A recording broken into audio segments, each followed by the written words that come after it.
नमस्कार साथीहरू, आज चाहिँ म कागतीको अचारको रेसिपी लिएर आएको छु। अब कागतीलाई यस्तो गरेर मसिनो गरी काटियो। मैले सकेसम्म चाहिँ यसको यो दाना निकाल्ने कोसिस गरेको छु, र पनि अलिअलि एउटा दुईवटा छोडिएको हुनसक्छ। अब यो कागतीको अचारमा पनि त्यही हो। अस्ति मैले हजुरहरूलाई खोर्सानीको अचार बनाएर देखाएको थिएँ। त्यसरी नै सबभन्दा पहिले बेसार हाल्दैछु। बेसारले पनि प्रिजर्भेटिभको काम गर्छ। बेसारपछि नुन, यसले पनि अचारलाई जोगाउने काम गर्छ, कुन दिँदैन। त्यही भएर नुन पनि अलिक राम्रै मात्रामा हाल्नुपर्छ। यो अमिलोले अलिक नुन पनि काट्छ, त्यही भएर अलिक बढी नै नुन हालेको छु। यहाँ छ मसँग अकबरे खोर्सानीको कुटेको धुलो खोर्सानी पनि अलिक मलाई डुटो खोर्सानी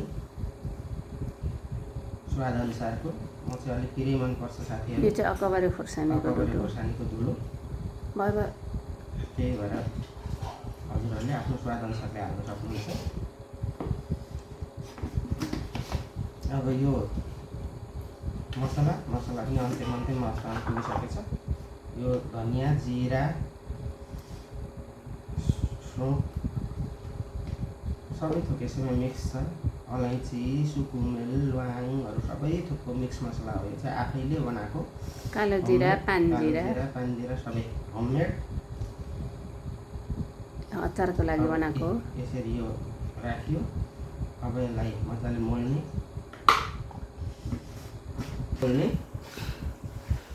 यसमा तेल पनि हाल्नु भएको छ। तेल तताएर, तोरीको तेल।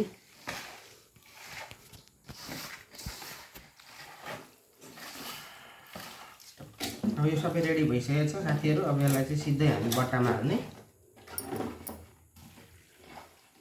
हावा नछिर्ने बट्टामा, अनि मजाले प्याक गर्ने।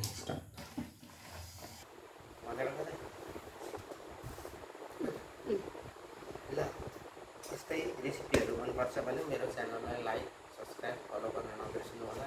फेरि अर्को रेसिपी लिएर हजुरहरूको सामने आउने नै छु चाँडै। हस्, धन्यवाद।